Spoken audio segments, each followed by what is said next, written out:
Before the jaw-dropping dunks, before the acrobatic finish, before the ridiculous block, this story started with a whole lot of doubters. When no major schools came knocking, one small school took a big chance. But I grind, even in the dark, I find ways to Then came all these daggone questions. Would he be a top draft pick? With the second pick, the Memphis Grizzlies select Ja Morant. Is he ready for the NBA? You tell me this kid's not going to be a superstar? Can he lead his team to the playoffs? Morant puts it up, puts it in. What a performance. Can he play at an MVP level? Ridiculous finish from Ja Morant. Yes, yes, yes, yes.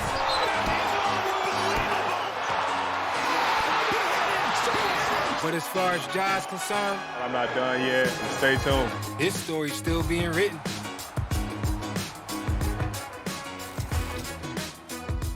Good day. What's going on, everybody? Welcome into First Take. Monica McNutt. Always good to see my girl. Have you with us? Are you happy? I'm good. Are you happy now? I'm good. I mean, Because that's my main concern. well, I'm happy. I Okay. still have not recovered from missing the Super Bowl. Okay. Not being here for the Super Bowl. I still have. It's gonna take me years to recover Okay. from that one. But I am here, and you don't get to tease me about you being here, and I'm not. So I'm happy about that. Fair enough. Yeah. Here's what I'm going to do. We're having internet struggles, so I'm going to give you my laptop All right, in case okay. you need that. All right, That's thank all you very set for much. you. And Thank you very I'm going much. to get to Ja because he's the real show. Ladies and gentlemen, Ja Morant is a man amongst boys. Morant breaking his own franchise record for points in a regular season game just 2 days after setting it, putting up 52 points, just having his way with the Spurs last night in a 118-105 win. As far as making a case for MVP, he also had a massive dunk in a buzzer beater to take the halftime lead. Here's the man of the hour. What was the most memorable thing you'll take from this or you'll remember probably for the rest of your life? Got to be the 50 ball, man. First in history. I ain't gonna lie. I don't know if I can talk about that right now, man. My head all over the place. He's a beautiful player. I mean, what else can you say about him? And it's not just that he's athletic. And everybody says, hey, he's athletic. Somebody says, he's a freak of nature, because he's so fast. And he's this. But, he makes decisions. He knows what's going on in the court.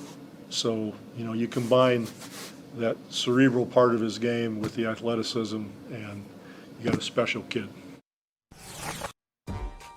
All right, the Hall of Famer Allen Iverson took to Twitter following Ja's 52-point performance, sharing this photo of his 2001 MVP trophy, tagging Morant while saying sooner or later. Stephen A. Yeah. I know Joel Embiid is that dude, but Ja is making a strong case right now. Yeah. At this moment, is he the MVP? No. I still think that when you consider what DeMar DeRozan is doing in the Eastern Conference and at the top seed in the Eastern Conference, they were winning games even when Zach LaVine is going down and he was putting up 35-plus a night. You've got to take that in consideration. I think the adversity that Joel Embiid had to go through in Philadelphia because of the drama and the soap opera that involved Ben Simmons, you've got to take him into consideration. There is no definitive MVP right now.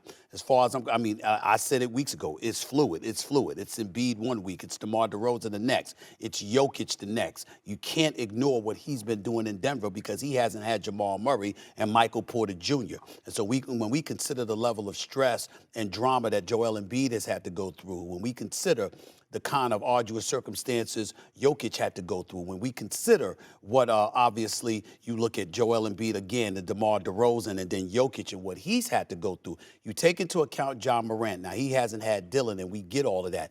But Bane and Jaren Jackson and those boys can ball. They're exceptionally well coached. We got to give credit where credit is due is that. They got some young athletic lions on their squad to go with Ja Morant. Ja Morant is definitely in the discussion. He's right there. It's a race to the finish line. These last few weeks are going to tell it to us. But here's what I will say about Ja Morant. Okay. Outside of the spectacular and all of that stuff, like the great Greg Popovich pointed out, the brother knows how to play basketball, and we get all of that. You know who you can call Ja Morant right now, ladies and gentlemen? You can call him Kevin Durant. Why would I bring up Kevin Durant? Yeah, how so? Like Kevin Durant, Ja Morant was the number 2 overall pick. like Kevin Durant, he's going to be the guy we're talking about. Greg Oden went down, obviously perpetual knee injuries, not just negated his career. And we understand that he was the number 1 overall pick. Kevin Durant was number 2. Well, Zion Williamson, number 1 overall pick. Who's number 2? Ja Morant. What's Zion Williams doing? I mean, we don't know what the hell he's doing. We sincerely hope he ain't eating Twinkies. We hope that he's on that treadmill and those Peloton bikes and keeping his weight down, because that's a big brother right there. And we know how great Zion Williamson is when he's on the court. He's something to behold, but he hasn't been on the court. Ja Morant has. And as the number 2 overall pick, who had a number 1 overall pick that was perpetually injured, okay, Ja Morant and Kevin Durant's careers are actually mirroring one another to this point in Ja Morant's career because of where they were drafted, who was drafted before them, in terms of their perpetual injuries and what they are doing on the basketball court. And that's why I said when I think about Ja Morant, I also think about Kevin Durant. All right, Stephen A. I know you're out in L.A. and you got to play this role and you're prepared to do all the things that you do so greatly. But there's something you said in that argument that I'm going to go ahead and lean in on and take to the next step. You said that MVP is fluid. I agree with you 100%. Fluid. It is moving. However, on this glorious Tuesday, March 1st, at, what time is it? 10:07. The MVP in the league for me right now, at this moment, in this fluid conversation, would be one Ja Morant. And I think all of the names that you rattled off are incredible, and it is absolutely going to be a race to the finish. Photo finish, who can lean their head forward and their nose touch that ribbon first.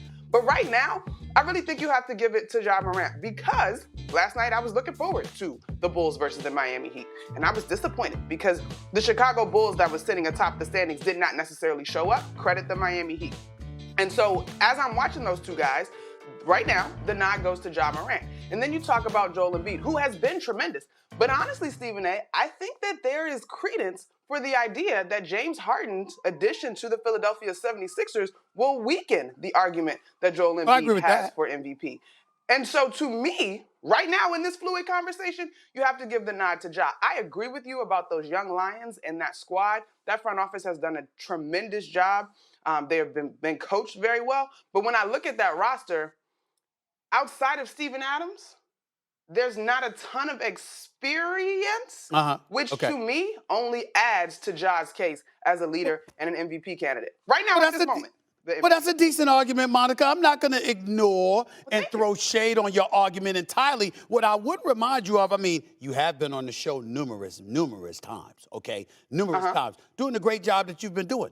I haven't heard you talk about Ja Morant. I didn't see you bring him up. You know what I'm saying? I'm not going to hold that against you, though. Because you was out. I didn't hear you bring him up. I didn't hear you bring him up. I know I brought him up, but here's the deal. He's got 46. He's got 52, okay?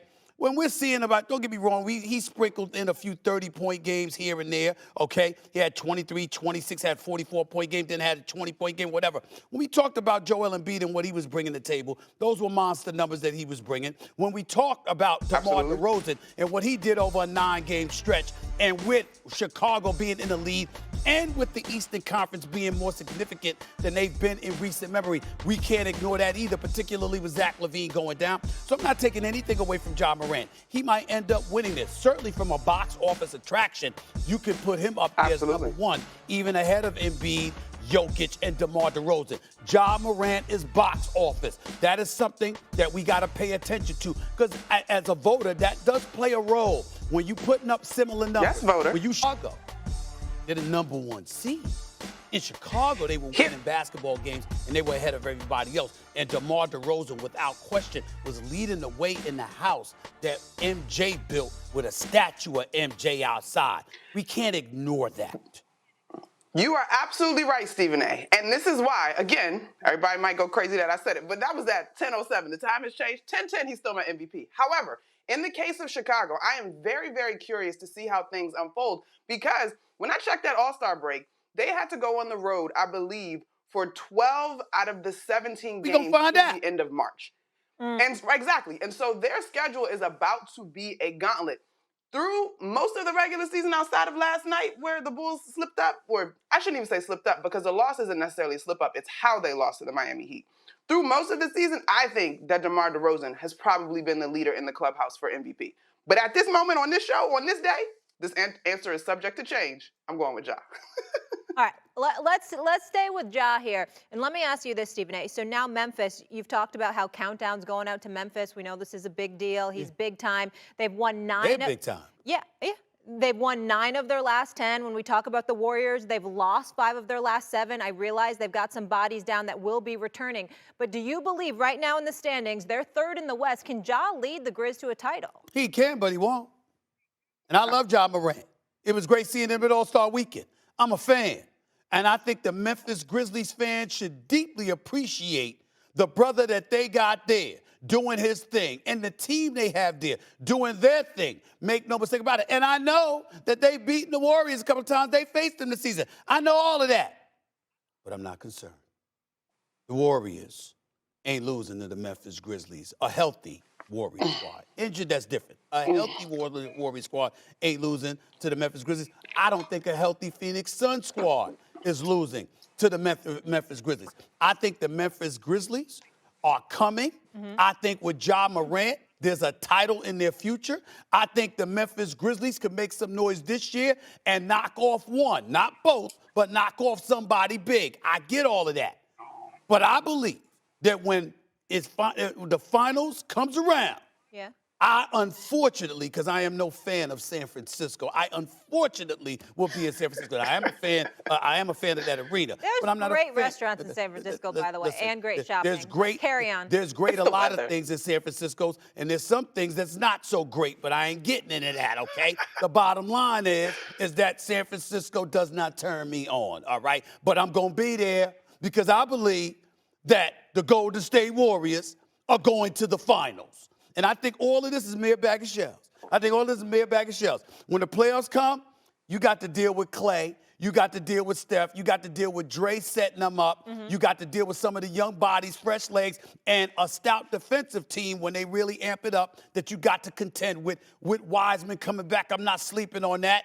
That is what I believe. Memphis Grizzlies will be on that. They're going to make it to the conference semifinals, all right? Okay. But one of them brothers go knock Memphis off. That's what I believe. Where are you, Monica? So before I begin to respond to Stephen A., riddle me this. Last year, did you have the Phoenix Suns going to the finals? I did not. Okay. So with that being our case study, y'all know a few weeks ago, Stephen A. told me he would fire me as his defense attorney, so I'm ready today. Anyway, let's go. With that being our case study, there is no reason for me to believe, as you just pointed out, that the Memphis Grizzlies cannot knock off a perceived power in the West. Here's why. When I look at the Golden State Warriors, I have had the opportunity to be on the sideline, coaches meetings, so on and so forth. The discussion has been made about how teams are defending the Warriors this year. Steve Kerr agreed it's the kitchen sink and then some, and part of that is because the rest of the league has sort of caught up in terms of how to defend Steph Curry. So that's one. And if any team jumps up to defend one Steph Curry, it is the Memphis Grizzlies. 2, Draymond Green, as the catalyst of this squad, as my colleague George Sedano pointed out last night on Around the Horn, is dealing with a back injury. I don't know about you, Stephen A., but as my experience in back injuries personally and with friends and family, back injuries are one wrong bump from being back to square zero in terms of your recovery. And I think boxing out is a big part of the game of basketball, and so I'm not ready to bank on Draymond Green being able to return at full strength and be sustainable throughout a playoff run. When it comes to the Phoenix Suns, who I love and I actually believe probably will be in the finals, Chris Paul is their clutchest player. They are without Chris Paul right now. When Chris Paul returns in the postseason, while I trust him to a great degree, when I look at the supporting cast in terms of folks that are excited about defense, the matchups are actually very, very intriguing with the Phoenix Suns. And beyond all of those X's and O's, just like the Phoenix Suns were playing with house money last year, the Memphis Grizzlies have the privilege of arriving early, which to me allows them to shed any pressure and they just get to go out and play basketball with the swag of one Ja Morant. And Fair enough. So are you picking why not? The Memphis Grizzlies to the finals. I understand you're giving rationale and reasons as to why they could make the finals. I agree with all of that, but are you picking them? Sure, let's do it. Let's go. So you just decided at this moment, let's do it. Let's do it. But that's not where you were. Listen. So let's discuss why you were not there. Because you understand that as talented as they are, okay, inexperience does come into play, particularly as games get tighter and more is on the line. We believe in Ja Morant. We believe this brother's going to be a league MVP, if not this year, very shortly, in the very near future. We get all that. We understand it, okay? But at the end of the day, we understand that playoff basketball is a different beast, okay? You play better defense. You get back on defense a lot more. You give up less fast break opportunities, okay? Cohesiveness matters, and instead of going at you one particular night, you get the game plan for a best 4 out of 7 series. All of those things come into play. True. And that's when experience has proven time and time again to usurp and thwart young talent. And when I look at the Memphis Grizzlies, I think they're coming. I wouldn't be shocked if they made it to the conference finals, but I don't have them going to the finals. I tell you that right now. I got the Golden State Warriors going to the finals. All right? And for those that are asking me, what's my problem with San Francisco? Look, man, I prefer Southern California, okay, rather than Northern California. San Francisco reminds me too much of New York. And every time I'm in San Francisco, outside of the hills, it ends up making me say to myself, why the hell did I fly this far just to be in New York? Okay, I might as well have stayed in New York rather than fly across the country to experience the same things with more.